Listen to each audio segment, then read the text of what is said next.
पतरे गीतोला कैसे समझाऊं पतरे गीतोला कैसे समझाऊं ना तीनों तिलिक मान है चंदायस मुँह के तोरियां जो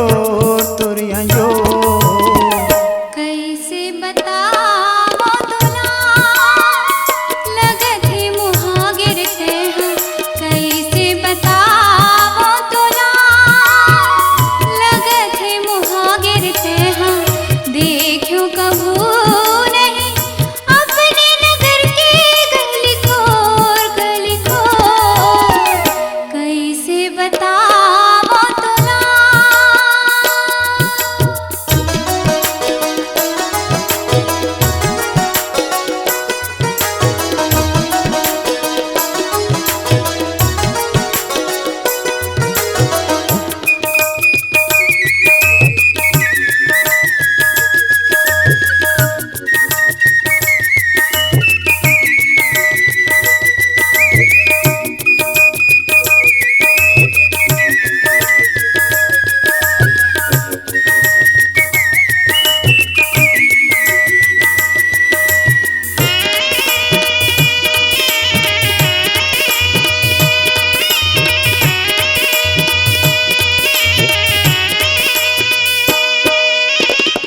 हंसे तही हाँ पही मोती जस बगरे वो हंसे तही हाँ पही मोती जस बगरे वो तने तोर बताओ का मऊआ बन कष्टप के वो तने तोर बताओ का मऊआ बन कष्टप के वो पतरे गीतोला कैसे समझाऊं पतरे गीतोला।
मन मोर भौरा होके चारों ओर घूमे वो मन मोर भौरा होके चारों ओर घूमे वो रस भर फुलवा मोरे छन जाब संगला छो रस भर फुलवा मोरे छन जाब संगला छो वो पतरे गीतोला कैसे समझाऊं पतरे गीतोला।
पतरेंगी तुला कैसे समझाऊं मैं, वो पतरेंगी तुला कैसे समझाऊं मैं। तीनों तिलिक मान है चंदा यस मुँह के तुरियंजो तुरियंजो। कैसे बतावो तुला वो पतरेंगी तुला कैसे बतावो तुला वो पतरेंगी तुला कैसे बतावो तुला। वो पतरेंगी तुला।